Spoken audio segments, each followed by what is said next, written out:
Abbott, but it turned out to be a bicycle. Oh, priceless. It's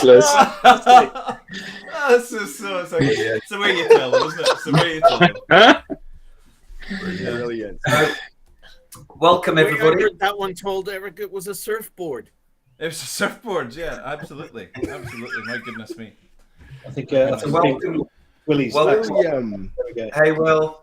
William. Hello, everybody. Sorry to be a bit late. Hi, Will. You're excused. Just missed the joke. Well, yeah, I got it, but at least I heard it. Yeah. Yeah, you heard it. I've You heard missed the punchline. your wonderful, gorgeous, beautiful faces. It's lovely to be here. And we're a big crowd today. So welcome to the digital download. Happy Friday, everyone. My name is Alex Abbott. I'm the founder of Sapiro, partner of DLA Ignite, and today is my first time as the guest editor. So thank you. Yay! Yay! You're doing brilliantly. Here we go. I'll give you one of these. Alex. Yes, very effective. Love it. So this week, I'm looking forward to the topic. We'll be discussing books that have inspired us. Before we get started, let's do a quick round of intros, starting with you, Tim. Hi, yeah, I'm Tim Hughes. I'm the CEO and co-founder of DLA Ignite. Yeah, that's me. I'm busily now doing all the afternoon gangs and stuff. But Alex, Well, there's only been 3. You can't be that busy. yeah, got them. Give Nick the mic. He's the most popular. According to who, Yanis? According to who? According to Nick. According to Nick, yeah. Nick, how much do you have to pay for that? Yeah, exactly. I've slipped him £5 and a pepperami in the post. Nice.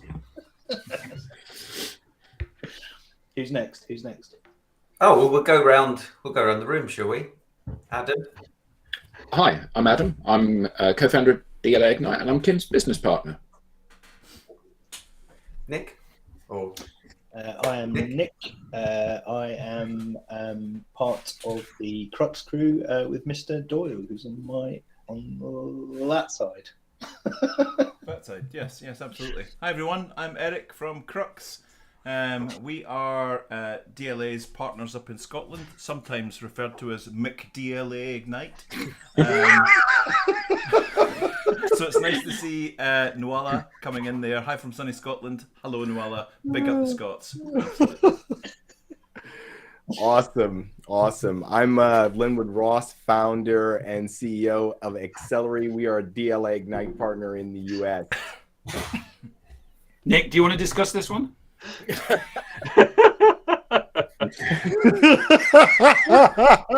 Wow. We're going, I was about to say we're going deep, but... He went there. You're me on the ball, you're not going deep. Okay, may I just say, this is Alex's first time running one of these, so behave, everybody. It's like herding cats. hey, Rob, do you want to go next? Sure. Good morning, all. I'm Rob Durant in the Boston area, founder of Flywheel Results and a proud DLA partner. And hello, everybody. I'm William Shorten, so I'm an associate with DLA, and I also run my own business, a learning consultant and coach. brilliant. So I thought I'd start with the rules of engagement. So share any books that have inspired you or had a positive effect on your life. And for anyone that might be considering reading that book, what's your conclusion? What can you share with them? So I think we're keeping it clean today, unless there's any romantic novel lovers between you. Harry's got his Milton Boone collection to share with I us. got my Ladybird books. Got my Jackie Collins ready. Brilliant. Stud. So without further ado, let's start with Eric. Yeah, sure. So, as if by using the mysteries of time and time travel, if we can go back to the late 80s. I was at a period in my life where I didn't really know which direction to take. There was some bad things going on in my life. There were some good things going on in my life, and I wasn't quite sure who I was or what I wanted to be. At the time of purchasing this book, I worked on an offshore drilling rig, and I was a rig electrician. And I used to go away to the North Sea for 3 weeks at a time, and then come home for 3 weeks. And I would come back to this drilling rig with a whole heap of self-help books, because I felt I'd go to Borders. Remember the shop Borders? Yeah. Now I like that whole get a cup of coffee and sit there all day if you wanted, with a big stack of books, and there was no pressure to buy, there was no pressure to leave. So I would go in there, and for some reason I gravitated towards the self-help because it was a bit like a magnet. I was lifting up all these books that were helping you like make plans for your life and do all of that. And I just picked up this book one day. It was on a shelf. It was sitting there on its own. And looking back, this is a bit romantic and a bit silly, but I kind of felt like there was a little shining light on it that I was supposed to pick it up. So I picked up this book and I sat and I read the opening chapter, and I thought, oh, that sounds cool. And then I read in the sort of foreword, just after the foreword, there's a little cutout, and it says it's the Ralph Waldo Emerson poem Success. So it said, to laugh, this is success. This is Waldo. It's not Waldo Emerson's book. It's to laugh often and much, to win the respect of intelligent people and the affection of children, to earn the appreciation of honest critics and endure the betrayal of false friends, to appreciate beauty, to find the best in others, to leave the world a bit better, whether by a healthy child, a garden patch, or a redeemed social condition, to know even that one life is breathed easier because you have lived. This is to have succeeded. And that just struck me between the eyes. Now that's the sort of anchor point for this book. The book is Unlimited Power by Anthony Robbins. Tony Robbins, as he's now known.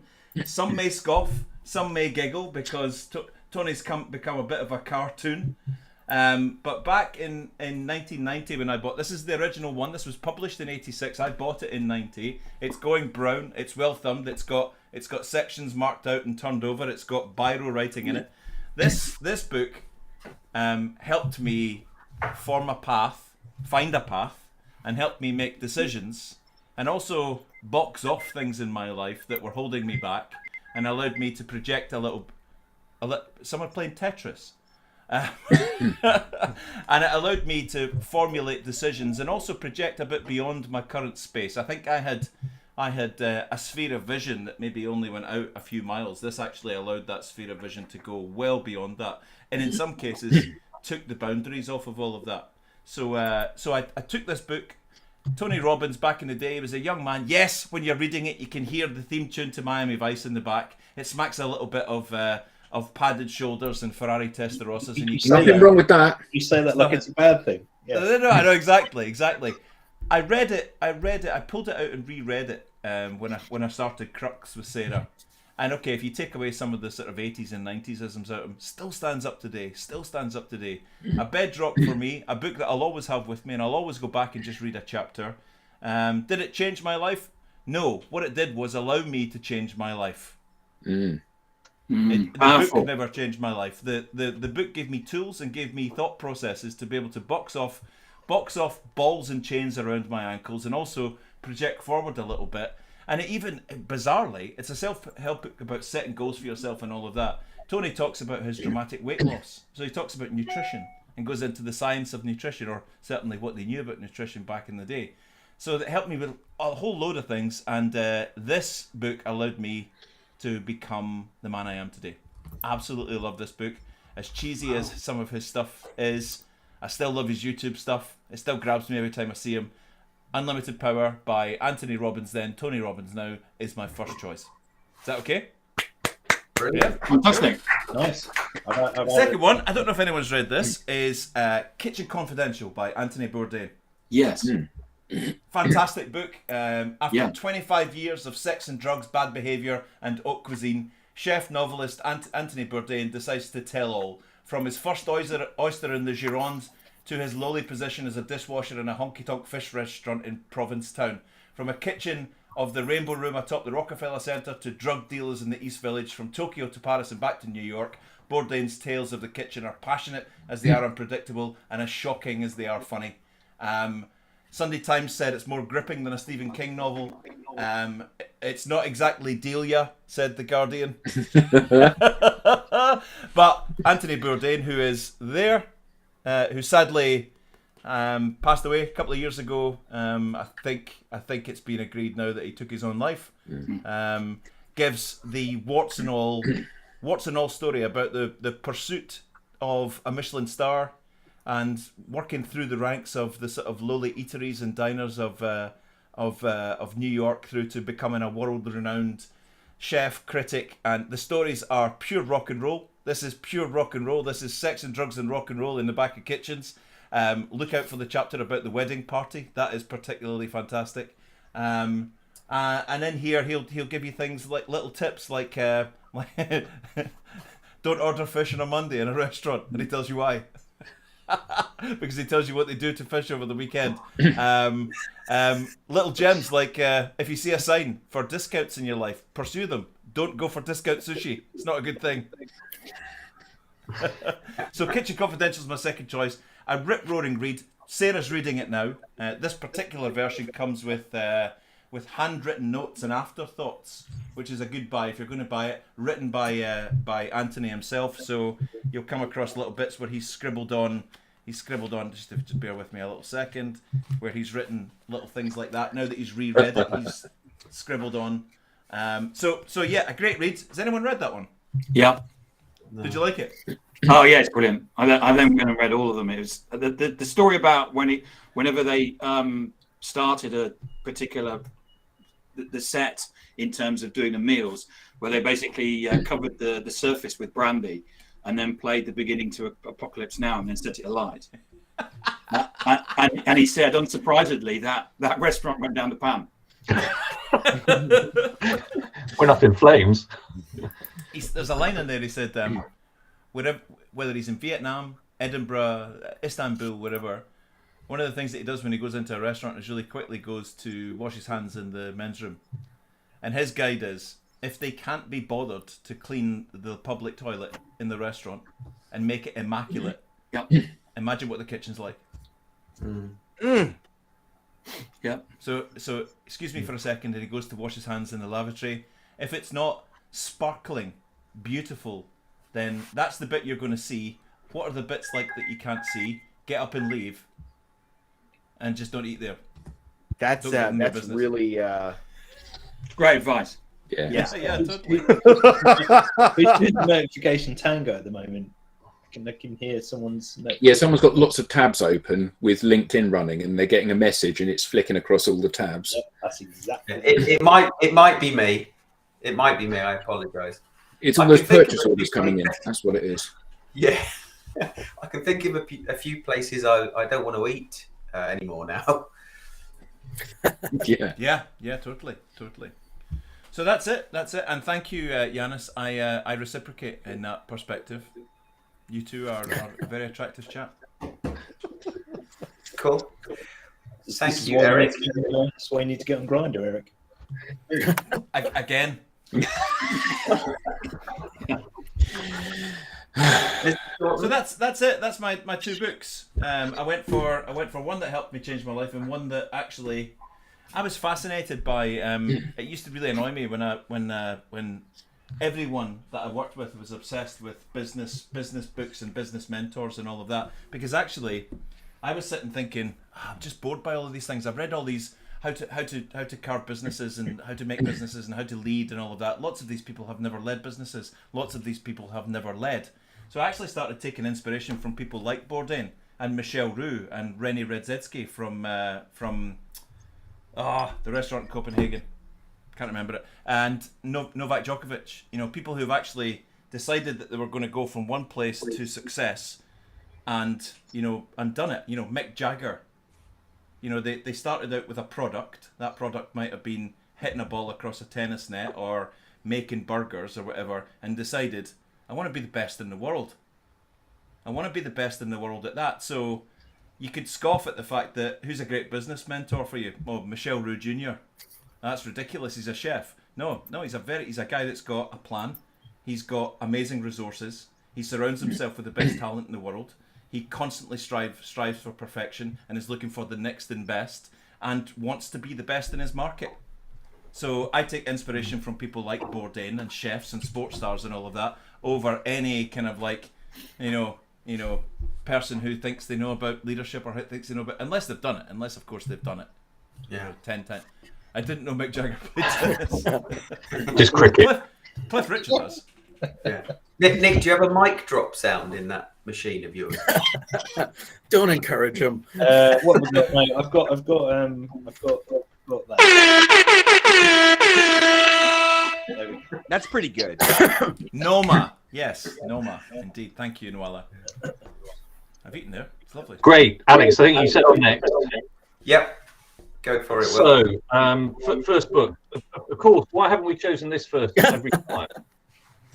Brilliant. Who did that? I think you did, Tim, didn't you? I did actually. Yeah. So apart from Social Selling, which of course is a great read, Obviously. yeah. My first choice is this book called Funky Business, and this just isn't kind of Tim and Adam squaring off. Oh no! Oh, Thanks, Alex, for putting me on second. So I won't spend too long on this. No, go for it. Go for it. Adam's still got something to say because I mean it's the impact that it has on you know every individual. So Funky Business for me, I was doing my MBA, and this was one of the books they gave us to read, and it was great because to take your point, Eric, these two guys are I think they're from Sweden. They're two business profs, but they were completely different from the usual kind of strategy leadership books that you get when you're reading an MBA. And they take a much broader look at where kind of business fits in, leadership fits in, and they look at the kind of society in general. And they look at just at that stage, because it was written around about late 90s, early 2000s, about how business was going. And I think I haven't actually taken the opportunity to go back and reread it, but I would imagine that a lot of things they put in here we're now seeing in today's world. But there were some great quotes, you know, the one that always stood out for me was all families are dysfunctional. It's just a question of by how much. Oh yeah. And I quoted that back to my mother. She wasn't terribly happy about it, but actually, I think that the longer I go on, the more I live. I think it's really valid. So, Funky Business. I'll stop there. So Adam's got something to say later on, but that was my first choice. Excellent. Second choice is this book called The Boys in the Boat, and this is the story of a guy who was in the Washington State University rowing team in the early 1930s. So set in kind of Depression America, and it's basically the tale of this group at university at varsity who come together, create a really good rowing team, start to win national championships in the US, and then are good enough to get selected to go to the 36 Olympics in Berlin to represent the US as the men's 8. And of course, you know, they were drawn up against Germans, Italians, and you know, like all of these great stories, they come through against the odds to win. So it's a little bit like Chariots of Fire on water.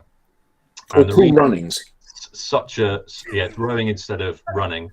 So the reason it really resonated with me when I read it was because I used to row at school and at university, and just what it used to talk about, the kind of the boat houses, the ethic of rowing.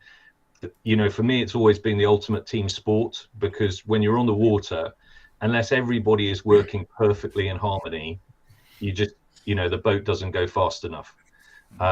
You know, you don't really see it when you're watching it from the side, but one of the hardest things in a boat, because you've got a kind of keel which is like that, it's literally just about as wide as the individual, and trying to get that boat to balance so that when everybody puts their oars in and pulls, they're on the same level and therefore can exert, you know, the maximum most efficient pressure. It's an incredibly difficult thing to do. So that really kind of resonated, because it took me back to you know, when I was in my teens and early 20s, and it kind of it just gave me the sense of being back out on the water. And then the third book I've chosen is this one, which is called The Power of Habit by Charles Duhigg. And I've increasingly kind of looked at kind of habit forming. There's a number of books out there, but this was the first one I came across. And it came at a time when I had gone on a very good kind of well-being course in the organization that I was working for. And the course itself had talked about, you know, how you can develop well-being in a number of areas, be it in terms of your diet, in terms of your exercise, in terms of mindset, things like meditation, and also the importance of sleep. And this one really I found valuable because I was going through that journey myself, and this was a way to explain how your mind and brain works and how you can reinforce some of those changes that you're looking to put in place. So it was incredibly valuable to explain that kind of the mental side and process of it, and to underpin kind of that move that I was making in more of the physical sides. Those are my 3 books, gentlemen. Fantastic. Wow, thank you. How did you find that, Will? Applying that knowledge, that new knowledge. It kind of reinforced the journey, Alex, because it for me, first of all, it was recognizing, you know, that there are triggers. So understanding when those triggers come in, and then understanding, well, perhaps there's a way that I would usually deal with them, and I'd kind of go onto automatic pilot. And this allows you kind of to take a step back and recognize when you might be getting those kind of hijacks, and then recognizing that at those moments you've got a choice about how you behave. You can continue to behave in the way that you've always done, but you don't feel that you're obliged to go that way. Actually, there's a kind of freedom in understanding that I can choose to behave differently if I want to. It's interesting you talked about in the habit formation one about meditation, because I think meditation, when you do it regularly, it creates that space. It creates that kind of liminal space where you can go, okay, stop and think and process this before you actually react to it, which is huge. I absolutely agree. And I think the trick is that as you establish a kind of new behavior or new habit, it's understanding where that suddenly becomes more attractive than your old habit. So one of the things that I did was around kind of sleep, because, you know, especially on a Friday or Saturday night, I'll stay up and watch TV or whatever. And, you know, actually then when you think, well, I could get a lot more out of going to sleep. Once you start extending your sleep, you know, to 7, perhaps 8 hours, and you start to feel the benefit of that, then suddenly the feeling that you get from that outweighs any theoretical enjoyment you get from watching a TV program or a film. And you say, yeah, well, I'm going to go and do that. It's kind of obvious. But you've got that kind of inner pull at that stage, which allows you to kind of, it kind of accelerates that process. Is that inner pull, is that a chemical thing, or is it a willpower thing? What's going on there? I probably need to think about it more, Lenwood, but it's just it just becomes kind of inherent, and it's that kind of trade-off where you think, well, actually, I know that makes me feel better, so why wouldn't I want to go and do that?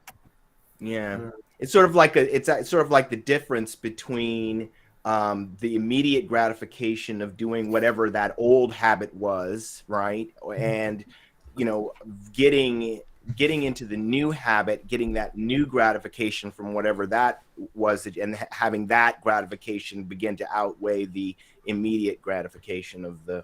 Yeah, Robert just said it. Actually, I think that was a really valid point. Thanks, Robert. Well, you can't. Let's see it. You can't stop an old behavior. You have to replace it with. Oh yes. Really? Great, Robert. Thank you. Yeah. I'm not sure about that. Eric will take you up on that.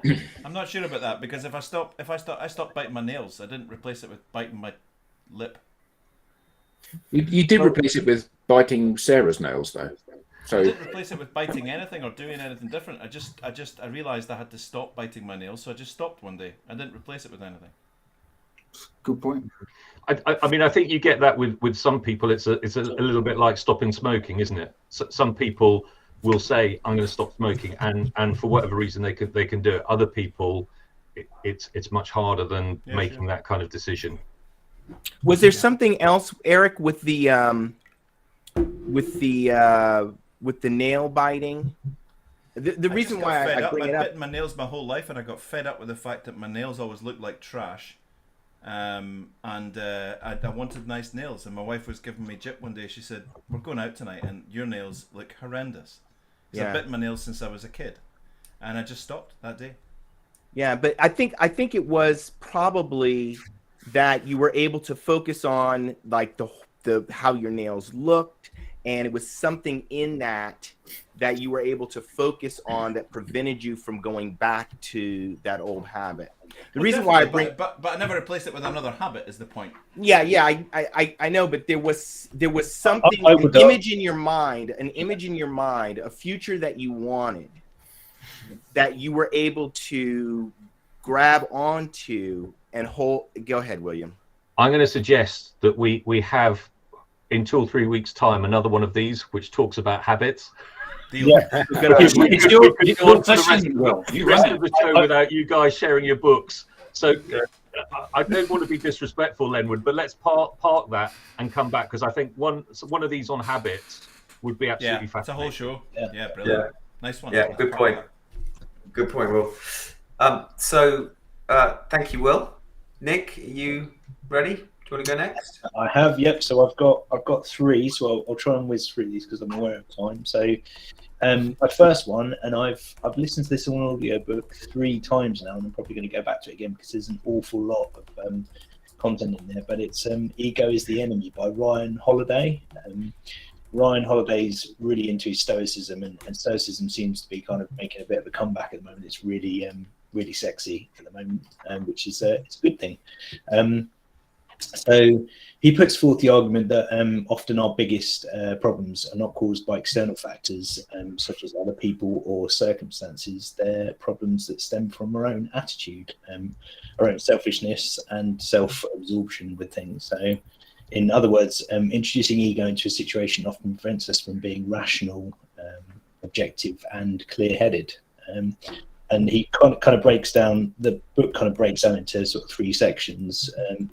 And he discusses the difference between ego and confidence, and that the solution to the problem of ego is actually humility, self-awareness, and going into what sort of touching on what Will was going into about sort of creating that space for self-awareness, purpose, realism. So he says that be a perpetual student, and this is something that's kind of a mantra of mine, because it keeps you modest. So I always say the day I stop learning is the day that I curl my toes up and die. I think it's important to be a perpetual student, and I always want to be in a constant state of growth, and I always want to be learning. He says, don't hog tasks at work, be a team player, and reflect honestly on your performance when you get surprising results. So this allows you to learn fast and improve. He says that pride makes us deaf to warnings and blind to things that we can improve on. And he uses a really great example where he mentions, there's loads of great examples through the book, but one of them is around Benjamin Franklin, who got caught up in his own pride at one point. He said that while Franklin was visiting his hometown of Boston, one of the town's most respected figures, Cotton Mather, called out to him shouting, "Stoop, stoop." And Franklin seemed to think he was above this gesture and ignored him, which was foolish because he walked straight into a low-hanging door frame and not it's inspired me to check my ego regularly and try and stay humble and really keep a check on my kind of hubris, which is I think in the realms that we're in, sometimes there is a little bit of an element of kind of narcissism and ego, and it's very difficult to check that sometimes in the realm that we're in. But it's a fantastic book. I'd absolutely recommend it. And it's written a really good few books on the subject. And what's that book, Nicholas? It's Ego is the Enemy by Ryan Holiday. I'll stick it in the comments a little bit. Okay, thank you. Oh, there we go. That's the one. That is the one. As if by magic. Did you enjoy it, Will? I did, yeah. No, I read it at the end of last year, and exactly as you said, made me think and reflect a lot about how I operate, and especially, you know, as a coach, you know, it's not about you, it's about the people that you're working with. Yep, absolutely. Yeah, it's definitely helped me from a coaching standpoint as well. My second one is by Jordan Peterson, 12 Rules for Life. You either love him or hate him, I think, Peterson. But I was about to say Jordan Peterson. Yeah. Wow. He's done an awful lot for men's mental health, and I'm a big fan of this particular book. So it's obviously 12 rules for life. It's a self-help book, but again, I can kind of break this down into 3 sections. So one of the things he says is sweep in front of your own door before pointing out the street is dirty. So before you judge the world, take responsibility for your own life. So there's a lot of religious connotation around that, probably. Number 2 is treat yourself like a child that you're responsible for, and this is a big one for me. So care for yourself like you would a loved one. I think a lot of the time we put too much pressure on ourselves, and we're too unkind to ourselves. And it's important to kind of step back and sort of nourish ourselves and pay attention to how we feel and how we're treating ourselves. And aim to do what is meaningful and not convenient. Again, this is one that's really kind of stuck with me, and that's seeking meaning through sacrifice, not happiness through pleasure. And that's kind of going back to what Will was talking about earlier. But it's just a great modern life guide for people, I think, and it's really easy to digest in audio book form. So I actually do a very good Jordan Peterson. Yeah, go for it. No, I'm not doing it. No. Double. Oh, come on, No, Nick. I'm not, because I have to have one of his speeches in front of me to get right into it. But I do a pretty good Jordan Peterson. I'm gonna have to take you up on that one. I've got him and Rogan talking to each other. Nice. I'm gonna balance those two out. Those 2 very sensible books with probably one of my favourite books of all time that I can read and reread, and every single time I read it, I'm in fits of laughter, and that is Fear and Loathing in Las Vegas by Hunter S. Thompson. It's just absolutely manic. Yeah, absolutely. Just a great book, and who was it that shot Hunter S. Thompson into the sky with a cannon after he died? It was Johnny Depp. It was Johnny Depp. Yeah, absolutely. Yeah. Cost $1 million to do that, but he paid for it himself. I think my favourite line in the book is there's a woman over there making love to a polar bear, and then he says, "Dear God, please don't tell me these things." Please don't what? Please don't tell me these things. Yeah. Quite a trippy book. Yes, quite a trippy book indeed. Extremely trippy book. It's one of those books that people have always said that it would never be filmed. It could never be filmed. And they filmed it. Yep, but they've done I've done a few iterations of it, and I think it was Terry Gilliam's version is pretty insane and fairly close to the book. But yes, is that the one with Depp in it? It's Depp, yeah. Depp and what's his name? Another guy. Yeah, the other guy. He was in Usual Suspects. He plays his lawyer in it, but the book is just insane. It's brilliant, well worth read. And those my 3 books. Fantastic, cool. Splendid. So if people want to get a list of these books, what's the best way to do this? Should we pop them in the if we pop them in the comments, and then because I think Eric's done that already with his. Yeah, I chucked mine in there. If you want to chuck yours in. Yeah, I'll chuck mine in. I think yours are all you guys have got way more value to your books than I had. Oh, come on. Maybe it's just a good read. You've actually got proper books. So yeah, I'm looking forward to see the rest. Proper books. Brilliant. Thanks, Nick. So Rob, I think you're next.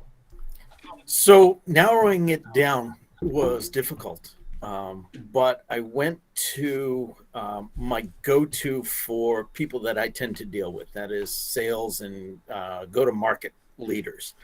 The first one I wanted to recommend is Drive.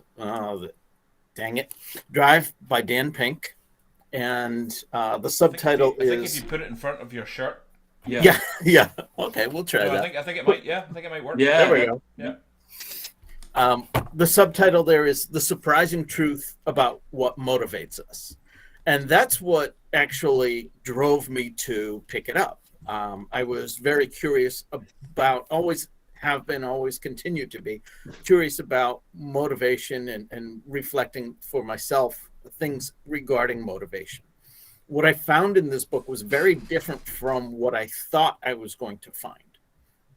What I found in this book was a way for me to bridge the gap between the sales leaders that I deal with and my background, mindset, prejudices, if you will. I am what I refer to as a reluctant seller. And I have found a lot of people in sales have really fallen into sales by accident, but I didn't realize that at first. What I felt like I was encountering, especially as you talk to sales leaders, was a lot of people that are very strong and aggressive, strong personalities and aggressive personality types. The old used car salesman sales stereotype. Well, a lot of sales leaders that I was encountering still had that. And how do you motivate your salespeople? Well, you throw more money at them. And that's really what this book taught me was there is a certain point where more money simply does not solve the problem. There are other things that motivate people. And by reading through that and sharing that with sales leaders and then speaking with them and saying, I strongly recommend that you read this book, because what you will get from it is ways to speak to your B players and maybe your C players who really aren't going to be motivated by that additional bonus you throw in front of them. But there are things that you can do. There are no cost things that you can do to motivate them as well, to get them to perform better. And that leads me to the next book, because as I told sales leaders this, the client success leaders would turn to me and say, yeah, what he said, and turn to the sales leaders and say, see, I told you so. And what I would share with them is the next book that Dan Pink wrote that I wanted to share with this group, which is To Sell is Human. And the gist of that book, they're like the yin and yang for me. The gist of that book is you might not want to sell. You might be that reluctant seller. You might think sales is evil. Sales is yucky. But guess what? You are a seller. Whether you are conveying something and at the end of the process receiving direct compensation for that transaction, or you're simply trying to motivate people to choose what you're putting out there, you are selling. The book says it turns out 9 out of 10 people these days are selling something. And that 10th person probably is too. So that's when I go to my CS team and say, I want you to read this book, and I want you to understand that while you might not be ringing up the cash register at the end of a transaction, you are still trying to motivate people to agree to your terms in some way, shape, or form. Even if it's as simple as a job interview, well, you're selling something. Even if it's something in a client success situation where you're trying to turn around a bad situation, you are still trying to motivate them to see your point of view and come to agreement. So narrowing it down to 2, I went with the same author and a yin and yang, Drive and To Sell is Human. Awesome. That's Brilliant. Awesome, Rob. To Sell is to Human, the Dan Pink book. Any business leader, anybody who isn't from a sales background, who knows they've got to sell, should read that book. Yeah, absolutely. And it's about moving you into a comfortable position to actually understand that we all sell. I totally agree with you. And the other thing I like about it, Tim, is that it acknowledges that the sales that has that negative connotation around it, we're not in that realm of sales anymore. I don't like the well, now it's sales 2.0 or sales 3.0 designations, because there are no ways of delineating that, but it absolutely brought that to light. And the other thing that the nugget I got from that is there used to be an asynchronous form of information where the sellers knew more than the buyers. And now the buyers do their research and they come to the table with as much information. I actually contend that's exactly it, Lenwood. I contend that they come to the transaction with more information, because what they have that the seller will never know is what's motivating them to seek the solution. And good sellers need to bridge that gap, and they're not recognizing that for the most part. Yeah, great points, Rob. Thank you. Tim, you're up next. Yeah, quick fire round. So I'll just do Andrew's comment. Quick fire round. If you're in any form of leadership position, you have to read that book. It's about how to be vulnerable, why it's actually okay to not have all the answers, and how shame is important. And it's actually it's not an opinion. It's actually based on data. And if you haven't watched her TED Talks, if you wanna laugh, watch her TED Talks. They're fantastic. Tim is going to do 45 books. Every book. I bought this for everybody on the board. This is all about growth mindset. It's a de facto book on leadership, about how to have a growth mindset. Slight change of tack. This is a novel. It's about how to live. It's about a world where you're all working from home and you basically go and live on the metaverse. And if you want to know what the future is and what the future holds for us, it's a bit of fun as well. It's fiction. It's a film as well. Yeah. So I've not seen the film, but it's not the film. It's okay. Everyone who's read the book tells me the film's shit. No, but the film, really? They're not connected. It's not your book's a business book about living in the metaverse, right? This is no. It's a novel. It's a novel. It's fiction. It is actually the novel Ready Player One. Yeah. Tim was sort of translating it into. The story is about everyone living at home, and we have to live in the metaverse. And when you read it, even though it's a story, you go, I can see this happening. It is the film. The film is a kid that gets sucked into a video game. Is it not? That's it. That is the book. Yeah, but that's to be showing. It's the same thing, Eric Doyle. It's the same thing. So I just go, no, it's not. So the next thing is this is a great book about how to do nothing. But that's not the film, is it? So that's a great book on how to do nothing. If you're interested in if you're doing loads of stuff and you don't know what to cut out, that's a great book, because it explains how basically you don't need to do all that stuff. Be More Pirate is a fantastic book. If you're brilliant book, take on.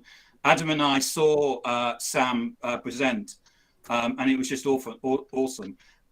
Pirates, you may not know, were the first people to. They did same-sex marriages. They all of the things all of that stuff. Yeah, all of the things that we want in the world. Pirates were doing it way before us, and it's a book about that if you want to form a movement and actually create something in some form of a movement, not just any movement, but that's a great book to read. Just don't do all this sort of. If you want killy pillagey stuff. If you want a personal brand, if you want a personal brand, forget all the other books. That's the best book there is about creating a personal brand, by Mark Schaefer. Can you move it down a bit, because I didn't see the title. Known by Mark Schaefer. No. If you want a personal brand, it's the best book you can do on that. If you want to reorganize your organization into some sort of, everybody keeps going on to social media and saying, "Oh, I want to know. We need to change the world," something like this. The book's already been written. Will's read it as well. It's called. I used it in my training course this week. Thank you. It is the blueprint for how business should be running from a human perspective. Can you put a link to the TED talk, the Tim talk with Chuck in the chat, because that's a brilliant one. Yeah, thanks for mentioning it. This book I also bought for all the board members of DLA Ignite, Lost and Founded by Rand Fishkin. Yeah. It's a great book and story about running a startup from a CEO perspective. Should you sell? Shouldn't you sell? And he's so great at explaining all the mistakes he made. And it's just it's a lovely story. Final one: if you're running a startup, you need to read this as well. Spring by Jake Knapp. It's a if you're running a startup, you're building a product, you're trying to think about minimal viable products and all of those things. You need to read that because it's a fast way of actually and accelerating things very, very quickly, rather than the ways that we've done it in the past. Brilliant. Nick, Thank you. can we have the rave horn? Do you know what I've got in my mind? Tim is like one of those market stall traders where he's like, I'll give you all them for not for 30, not for 25. I'm gonna put in Jake Knapp. You get that for free, not for 15, 10. You get that for 10. Del Boy Hughes. Del Boy Hughes. You get all of them for 10. Brilliant. Oh dear. That was good. That was Lenwood, good. over to you. Yeah. Yeah. Like that, then. That's Oh, okay. This is going to be rather dull compared to what has gone before, but that's all right. So this book, I've mentioned it before. It's called Leadership and Self-Deception. It's by the Arbinger Institute. I think that's how you say it. Arbinger, yeah. And I was going through a particularly challenging time in my life where I had actually gotten to senior, I think what would be considered senior level management in an organization, but was really struggling with my leadership and no one at my in my workplace suggested I get this book, but I actually found out about this book through my church. The book is about how we can not be self-aware and the impact that has on how we view ourselves and how we view other people. It talks about how we view ourselves, how we view other people from the perspective of being in the box and being out of the box. It's actually in the form of a novel. It gives an example of this, probably one that many of us have experienced, where we might be sitting on a train or sitting on an airplane and the seat next to us is available, and as people are coming in and looking for a place to seat, we maybe read our paper and kind of expand ourselves so that no one sits next to us. The idea here is that we're not seeing other people's desires and needs as equal to our own. We already have a seat, yet we don't want other people to sit down. So this book is, it talks about how we can get out of that box of seeing people as objects and really seeing others' needs and desires as being, legitimate, just as legitimate as ours. A really, really important book for me, really changed my life because I was a person. Typically when people are self-deceived, they are not aware that they are self-deceived. And that was my problem. I did not realize that I was viewing people in this way, that I was operating through life, really hurting other people, not knowing it. And nobody was really telling me either. So reading this book was the first light. Hey, you got a problem, brother, that you need to fix. And that was 15 years ago. So I would say that the people who kind of know me from a long time ago or in a certain period of my life, because actually when we have bad habits, they get worse as we age. So when I was really young, I had this habit, but it wasn't quite so bad. It didn't matter as much. But by the time I was in my 30s and I was working in an organization, this was something that had gotten very bad and was having implications for me and my team. So I think people who experienced me in that period of my life would have a very different view of me than people who are experiencing me now, where, you know, I've got 15 years of, you know, searching and getting myself together and trying to improve my leadership and communication and really being out of the box. So that's my book, Leadership. Nice. Fantastic. That wasn't dull at all. That was really interesting. Yeah. Oh. Fantastic. Thank you. Thanks. Good. So, Adam, over to you, sir. Yeah. So it's funny, isn't it? Because as you get older, I've found that either because I'm more set in my ways or I have more experience and knowledge, I find it more difficult to find a pivotal book. So there are lots of books that I've read over the last few years that have been kind of quite interesting and valuable and have reinforced things. So as Tim said, you know, he's a great sharer of printed material with people. So I've read Getting Naked that Tim gave me, which is about being open and vulnerable when you talk to people. Mindset, The Challenger Sale, and then other things like Never Split the Difference by Chris Voss and Crush It by Gary Vee and Weekend Language by Andy Craig, and classics like Napoleon Hill, Think and Grow Rich. But all of the books that have had a really massive effect on my thinking came earlier on, like the one that you shared earlier, Funky Business, which is great. The Age of Spiritual Machines by Ray Kurzweil, which is about the challenge of understanding and accepting augmentation of the human body as technology improves, which is really interesting. And Unleashing the Killer App, which is not about apps, but is about transformational things within industries. But 3 books, I think, stand head and shoulders above everything else for me. So the first of them is What Would Google Do by Jeff Jarvis. And Google being obviously a mega unicorn, ultra fast growth, pervasive organization, have got some fairly fundamental principles that drive what they do and how they behave. And a good example of that is if you want to be able to go and dominate a sector, you don't price your service at the maximum that the market will bear. You price it at the minimum you can bear, because then you can't ever be undercut. Now, we don't all follow that model because we're not in that area, but it's simplistic things like that that help you position this. So that's a great read for everybody. What Would Google Do? The next is Predatory Thinking by Dave Trott.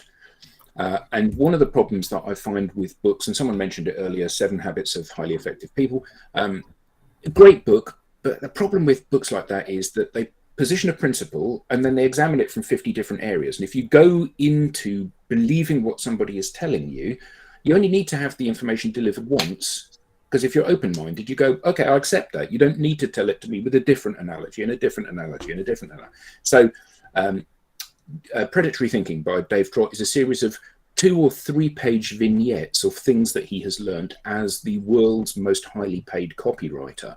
And we use some of those in our conversations with people, like Gestalt thinking as a concept. Just wonderful, wonderful book. And because it's a series of short things, you can dip in and out. And often you can learn these verbatim and reuse them.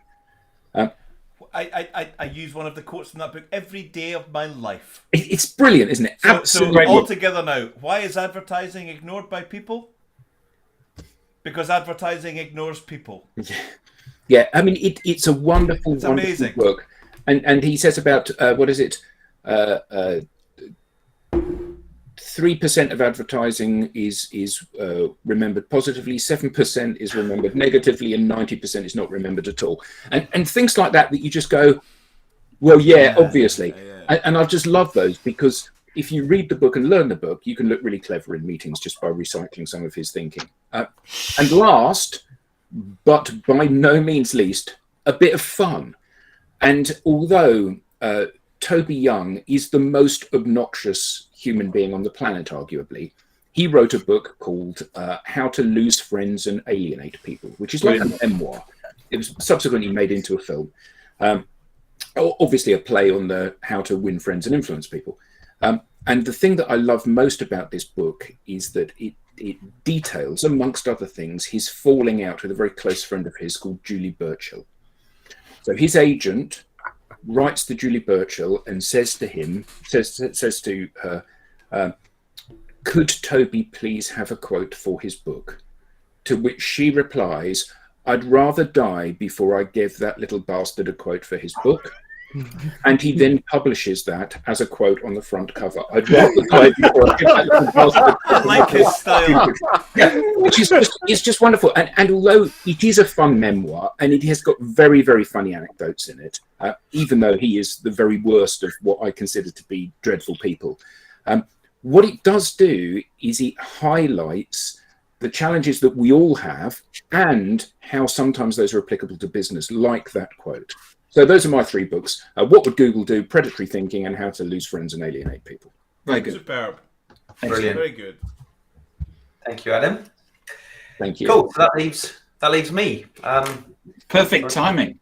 Yeah, I don't know if I'm going to have 4 time minutes. to go through all 3 books. So let me Just do it, start Tim. with. Just do it, Tim. Yeah, let me start with this one, the 4 disciplines of execution, or 4DX. So I really like the way everyone told a bit of a story. So I hadn't prepared a story, but let me try and tell a bit of a story, because I was introduced to this book. Was living in the Middle East at the time. Just had a very successful kind of 4-year period with the company that I was at. One of my team had left, and he'd come back to visit the team, and he said, the company I'm at is really good and they follow the principles within the 4 disciplines of execution. So if you don't know it, it's essentially looking at ways to overcome the whirlwind that we all are consumed by on a daily basis, right? We all find something else to do, and it takes us away from doing those high impact, high value things that will ultimately increase our probability of success. And so even though I've been sort of coming to an end of a period of success, I was always thinking and looking about ways to get better. So what I didn't know at that time was my world was about to get turned upside down, and a massive change was coming. My entire team was disbanded, and I was basically told, you can do this job or that job. So having relocated to a region with my entire family, thought, well, what the hell do I do? It's not a case of just going back home, but I chose one of the jobs, the best of 2 jobs that wouldn't have been at the top of my, top 3. And I basically, bought the audio book. It's about 20 hours of audio. And I self-taught myself how to, essentially how to tackle the whirlwind and how to turn a team that I didn't choose to manage, be incredibly successful. And so, there's some really cool things in here that helps. And where were you based? Dubai. Okay, right. I wasn't sure if it was Saudi Arabia. Yeah, no, travel to Saudi, but based in Dubai. But it helps you identify things like the focusing on the wildly important objectives, acting on lead measures. So what was really important about that is being inclusive with the team. So together deciding what those lead measures are, and they feel, because they're part of that, they really feel empowered by it. And then when we're delivering and fighting the whirlwind, they're more likely to do it. Keeping a compelling scoreboard. I mean, it sounds really simple, but having a scoreboard that we could review together as a team on a not just a weekly basis, but a daily basis, to know that, you know, every day that we focus on those lead measures and decide, you know, we make that conscious decision to, you know, to do that activity, we're more likely to increase the score.